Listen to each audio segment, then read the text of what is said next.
आज जो घटनाक्रम है वो बेगा समुदाय या मध्य प्रदेश मंडला के लिए नहीं, पूरे राष्ट्र के लिए शर्मसार करने वाली घटना है कि जिस भारत देश का राष्ट्रीय मानव का दर्जा मिला हुआ व्यक्ति को जंगलों में फर्जी मुठभेड़ में मारा जाता है और उस बात को लेकर सरकार मौन है। कि यही मामला किसी अन्य समुदाय में कुछ हुआ होता तो शायद मुझे जहां तक लगता है पूरे देश में माहौल होता। सरकार धर्म के नाम से एजेंडा बनाती है तो आदिवासी समुदाय पे अत्याचार होता है, तब कहां चले जाते हैं संगठन साथ। बांग्लादेश की बात को पूरी सरकार उठाती है, पूरा मीडिया, नेशनल मीडिया उठाता है, लेकिन हमारे देश के अंदर आदिवासियों के साथ अत्याचार हो रहा है उस बात पे कोई संज्ञान नहीं ले रहा है। इस भारत देश के अंदर कई मुद्दे फटाक से हाईलाइट हो जाते हैं, फटाक से सरकार संज्ञान में ले लेती है, लेकिन ये जो एक बड़ा घटनाक्रम हुआ है पूरे देश के लिए शर्मनाक घटनाक्रम है। ये आदिवासी समुदाय के अंदर बेगा समूह जो भारत देश का एक राष्ट्रीय मानव का दर्जा मिला हुआ है, जिस तरह से राष्ट्रीय पक्षी, राष्ट्रीय पशु का जो दर्जा दे रखा है, इस तरह से राष्ट्रीय मानव का दर्जा बेगा समुदाय को दे रखा है। 2012 के अंदर इस राष्ट्रीय मानव का दर्जा देने के पीछे सरकार का, सामाजिक संगठनों का उद्देश्य यही था कि ये जनजाति लुप्त होती जा रही है, ये जनजाति मुख्य धारा से दूर जंगलों में अपना जीवन यापन करती है। आज बड़े दुख के साथ मुझे कहना पड़ रहा है, मेरा संसदीय क्षेत्र बांसवाड़ा डूंगरपुर राजस्थान है। मैं भारत आदिवासी पार्टी से सांसद हूं। मैं विधानसभा में पहले, आज लोकसभा में आदिवासी और देश के मूलवासियों, एसटी, एससी, ओबीसी, गरीब तबके की आवाज को लेके मैं लड़ता रहा हूं, हमारी पार्टी भी लड़ती आ रही है। जैसे हमें जानकारी मिली 12 तारीख को कि मध्य प्रदेश के अंदर बेगा समुदाय, जिसको एक फर्जी नक्सली मुठभेड़ के अंदर मारा गया, जब हम वहां से सोशल मीडिया के माध्यम से, फोन के माध्यम से इसके तह तक गए और ये जानकारी मिली कि एक गरीब परिवार का व्यक्ति जो अपना जीवन यापन करने के लिए, और बेगा समुदाय का एक विशेष ये रहा है कि वो जंगलों से जाके जड़ी बूटियां लाके, लकड़ियां लाके, गूंद लाके अपना जीवन यापन करता है। वो सुबह 10 बजे 9 मार्च को सुबह 10 बजे अपने घर से निकला और 3-4 घंटों के बाद जंगल में कोई फर्जी नक्सली मुठभेड़ के नाम से इसको मार दिया गया।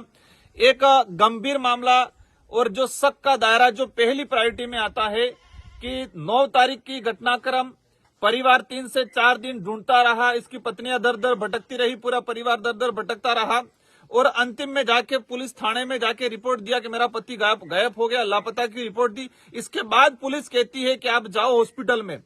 संबंधित थाने में घटनाक्रम होता है, जो मुठभेड़ हो रही है वो भी संबंधित थाने में है और जो परिजन है, जो परिवार जिसकी जो हिरण जो है उसको भी संबंधित थाने का है।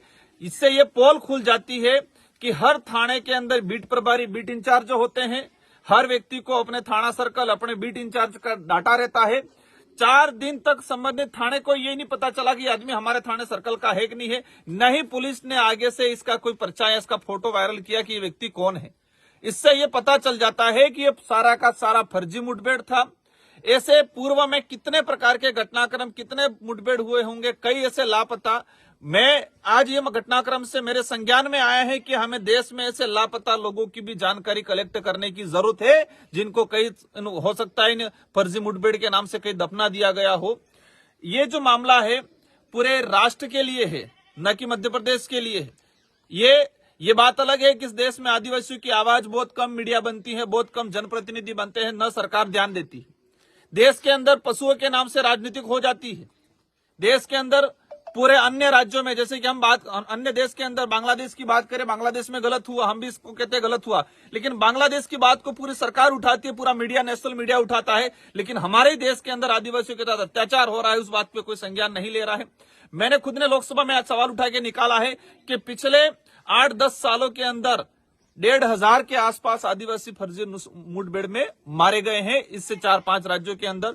लेकिन ये जो मामला है बड़ा गंभीर मामला है, क्योंकि बेगा समुदाय से आता है। मेरी कोशिश रहेगी, क्योंकि मध्य प्रदेश की सरकार इस मामले को दबाना चाहती है। जिन लोगों ने इसको मारा उन्हीं लोगों से जांच करा रही है। मतलब वो कहते हैं कि बिल्ली से दूध की रखवाली की जा रही है, बिल्ली से दूध की रखवाली की जिम्मेदार भाजपा सरकार दे रही है। मेरा प्रयास रहेगा, इस मुद्दे को मैं लोकसभा में उठाऊंगा, मानवाधिकार में इसको ले जाएंगे और पहली प्रायोरिटी रहेगी इसकी सीबीआई जांच करे। एक मामला ये आता है कि सरकार ने इस परिवार को 10 लाख रुपये मुआवजा दिया, सरकारी नौकरी देने का मौखिक आश्वासन दिया। आज जो घटनाक्रम है वो बेगा समुदाय या मध्य प्रदेश मंडला के लिए नहीं, पूरे राष्ट्र के लिए शर्मसार करने वाली घटना है, और पूरे राष्ट्र के साथ पूरे विश्व के लिए कि जिस भारत देश का राष्ट्रीय मानव का दर्जा मिला हुआ व्यक्ति को जंगलों में फर्जी मुठभेड़ में मारा जाता है, और उस बात को लेकर सरकार मौन है। आज ये सवाल बन रहा है कि एक आदिवासी समुदाय कोई भी मिला उसको मार दिया और उसको नक्सली का धब्बा दे दी गया। अभी जानकारी मिली है कि बेगा समुदाय इतना शांत स्वभाव का अपना जीवन यापन करने वाला समुदाय है जो कभी भी अत्याचार, किसी भी वो कहते हैं कि आक्रोश वाली चीजों में नहीं जाता है, और आज तक ऐसे कभी भी नक्सली के नाम से बेगा समुदाय पे धब्बा नहीं लगा है। तो भारत आदिवासी पार्टी की तरफ से आज मैं राजस्थान से सांसद हूं, लोकसभा में आदिवासी दलित पिछड़ों की आवाज बनकर काम कर रहा है भारत आदिवासी पार्टी, और मेरी ओर से प्रयास रहेगा। जिससे घटना की जानकारी मिली, मेरा मन नहीं माना, मैं दिल्ली से सीधा आज यहाँ पर आया हूँ। क्योंकि ये एक आदिवासी समुदाय से जुड़ा, मानवता से जुड़ा हुआ है। देश में जानवर का घटनाक्रम होता है, उसका साथ गलत होता है तो हंगामा होता है, लेकिन एक आदिवासी के साथ गलत हुआ, उसको मार के फेंक दिया गया, कहीं चू तक नहीं हो रहा है। मतलब कुछ लोग ऐसे हैं जो आदिवासियों को इंसान की बराबरी का भी दर्जा देना पसंद नहीं करते हैं, और इसमें वर्तमान सरकार भी लिप्त है, क्योंकि वर्तमान सरकार ने इस मामले को संज्ञान में नहीं लिया गया है। एक राष्ट्रीय मानव का दर्जा जो जनजाति लुप्त होने की कंगार पे है, उस लुप्त होने की कंगार में आज साफ हो गया है कि सरकारों का भी रोल है। ऐसे कई निर्दोष लोगों को मार के फेंक दिया गया होगा। इसका भी अगर परिवार खोज नहीं करता तो शायद मुझे लगता है कि अज्ञानता के नाम से या फिर अज्ञात व्यक्ति के नाम से इसको कहीं दफना दिया जाता था। ये परिवार सजग रहा, 4 दिन तक ढूंढा। ये किसी प्रकार का अभी तक कोई डाउट नहीं है, न कि कोई शंका है, क्लियर हो चुका है कि ये फर्जी इनकाउंटर है। अब सवाल ये पैदा होता है कि इस फर्जी इनकाउंटर में सरकार का क्या रोल रहेगा। क्या सरकार खुद स्वीकार करके दोषी अधिकारी की कार्रवाई करेगी? क्या सरकार पीड़ित परिवार को न्याय देगी?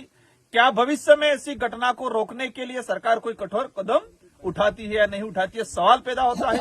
लेकिन सरकार को लगता है कि आदिवासी समुदाय कमजोर है, वो हमारा राजनीतिक प्रभाव नहीं हिला पाएगा। सरकारें हमेशा राजनीतिक फायदा देखती है, देश का फायदा, आदिवासी दलित पिछड़ों का फायदा, उनका हित नहीं सोचती है। अगर यही मामला किसी अन्य समुदाय में कुछ हुआ होता तो शायद मुझे जहां तक लगता है पूरे देश में माहौल बनता। सरकार धर्म के नाम से एजेंडा बनाती है तो आदिवासी समुदाय पे अत्याचार होता है, तब कहां चले जाते हैं संगठन सारे। इन सारे चीजों सवालों के आधार पे भारत आदिवासी पार्टी इस पीड़ित परिवार के लिए मैं लोकसभा में मेरी ओर से प्रयास रहेगा। साथ ही मैं सीबीआई से जांच कराने के लिए मैं स्वयं गृह मंत्री जी से अनुरोध करूंगा कि सीबीआई जांच हो, और जो भी दोषी अधिकारी है संबंधित थाना से लगा के जितने अधिकारी है उनको तत्काल हटाए, क्योंकि जो अधिकारी इसको मारने में लिप्त है वही जांच कर रहे हैं। कहा जाता है कि दूध की रखवाली बिल्ली से नहीं की जा सकती है। यही हो रहा है कि जो मारने में लिप्त थे वही लोग आज इसकी जांच करके इस मामले को दबाने का काम कर रहे हैं। जानकारी में आया है कि 2 अन्य लोगों को गिरफ्तार किया है, कहा गया है कि वो सहयोगी थे। ये सारा प्रोपोगेंडा है इस मुद्दे को दबाने के लिए। हो सकता है वो 2 लोग भी उनकी तरफ से प्लांटेड किए हो, या जानबूझ के टॉर्चर करके उनको मारपीट के यकीन किया, उनको गवाह के रूप में बनाया जा रहा हो। ये प्री प्लान तरीके से हो रहा है, इसलिए इस बात को भारत आदिवासी पार्टी पुरजोर तरीके से